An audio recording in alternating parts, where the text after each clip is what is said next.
एक छोटे से बालक थे जिनका नाम था धन्ना जाट, बड़े महान भगत हुए। उनको परिवार की मां ले गई कथा सुनाने, तो कथा में कह रहे थे बिना भगवान का भोग लगाए जो खाता है वो पाप खाता है, भगवान की सेवा करनी चाहिए। तो घर में आए, अपनी माँ से कहा, 8-10 वर्ष के होंगे, कि हमारे घर में तो भगवान है नहीं, भगवान का भोग नहीं लगता, पाप खाया जाएगा, अब कैसे होगा। तो कथा का आखिरी दिन था, तो पंडित जी के पास गए, कहा कथा आपने सुनाया कि बिना भगवान का भोग लगाए नहीं खाना चाहिए, भगवान हमारे यहाँ तो भगवान है नहीं, तो आप भगवान दे दो। तो उन्होंने देखा कि बच्चा है, तो उन्होंने कहा देखो कथा समाप्त होगी तब भगवान दे देंगे। अब वो दूसरे दिन जब जाने लगे तो उनके पीछे चले, भगवान दे दो गुरुजी आप कह रहे थे। तो उन्होंने सोचा लड़का है, इसको ठाकुर जी तो दे नहीं सकते, तो भांग खाते थे, तो भांग का बट्टा ऊपर का, कहा ये भगवान है ले लो। पूरी कथा बड़ी, तो उनका आप कैसे सेवा करेंगे, तो बोले नहा के नहा देना और पवा के पा लेना, बस इतनी सेवा।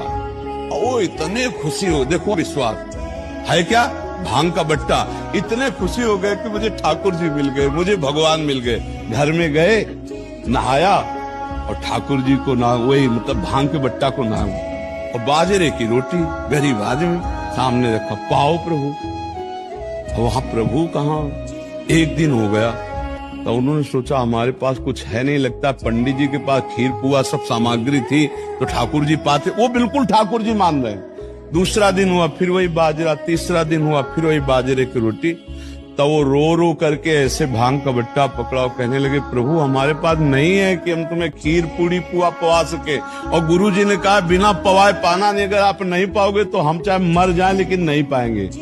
उसी समय श्री कृष्ण प्रकट हो गए, क्योंकि भगवान तो सर्वत्र है ना। भांग के बट्टे की जगह में श्री कृष्ण बैठे हैं, उन्हीं की अवस्था का रूप लेके, और बाजरे की रोटी शुरू कर दी पाना। तो बोले देखो तुम कितने निर्दयी हो, 3 दिन से तो हमें भूख लगी है, हमारे घर में ज्यादा कुछ है नहीं, 1-2 रोटी माँ बना पाते, गरीब आदमी, पूरी रोटी तुम नहीं पाओगे, आधी हमें दो आधी तुम पाओ।